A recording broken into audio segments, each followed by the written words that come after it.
আসসালামু আলাইকুম guys, welcome back to my our new video. আজকে আমি আপনাদের দেখাবো সবার প্রিয় ও পছন্দের একটা খাবার, ভুনা খিচুড়ি। চলুন তাহলে আর কথা না বাড়িয়ে শুরু করা যাক। প্রথমে আমি ডাল আর চাল একসাথে মিক্স করে নিয়ে নিয়েছি। আপনারা চাল ও ডালটা আপনাদের পরিমাণ অনুযায়ী নিয়ে নিতে পারেন। এবার ভুনা খিচুড়ি রান্না করার জন্য এখানে আমি 1 কাপ সয়াবিন তেল দিয়ে দিব।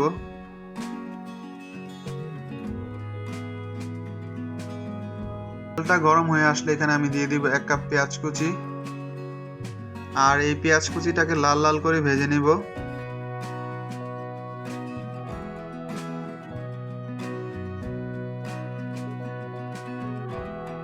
ভাজা হয়ে গেলে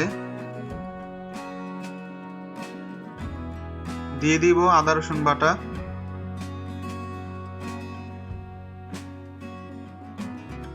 এবার দিয়ে দিব 1 চামচ হলুদ ফাঁকি।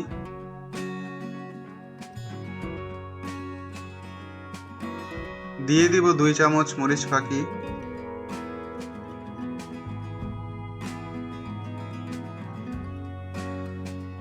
এবার দিয়ে দিব স্বাদ মতো লবণ।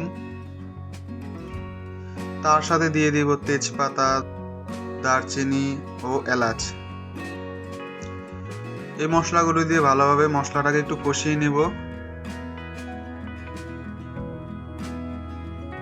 মশলাটা কষানো হয়ে গেলে এখানে দিয়ে দিব 1 কাপ পানি।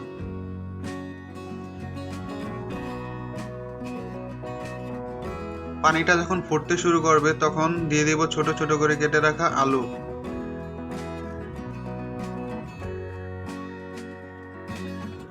তারপর আলুগুলো সিদ্ধ হওয়ার জন্য একটা সরা দিয়ে ঢেকে দিব।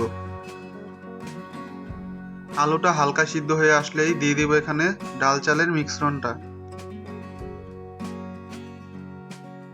ডাল ও চালটা মশলার সাথে দেওয়ার পর একটু নেড়েচেড়ে দেব।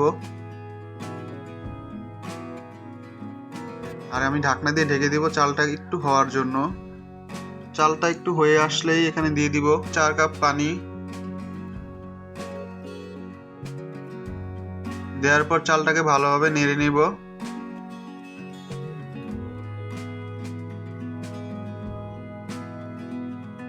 তারপর একটা ঢাকনা দিয়ে ঢেকে দিব চালটা সিদ্ধ হওয়ার জন্য।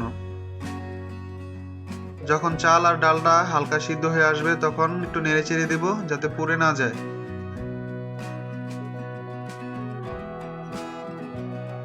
এবার খিচুড়িটা হয়ে আসলে উপর দিয়ে ধনেপাতা ছিটিয়ে দিব, যার কারণে খিচুড়ি থেকে একটা আলাদাই স্বাদ আসবে।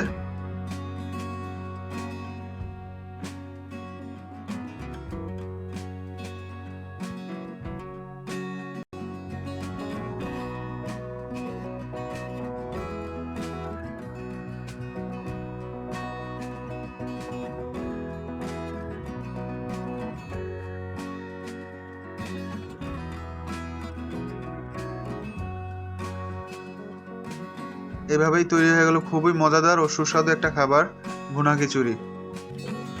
এরকম আরো মজাদার রেসিপি পেতে চাইলে আমাদের ইউটিউব চ্যানেল, ফেসবুক পেজ ও টিকটক আইডিকে ফলো, সাবস্ক্রাইব করুন এবং পাশে থাকার জন্য লাইক, কমেন্ট, শেয়ার করুন। সবাইকে ধন্যবাদ।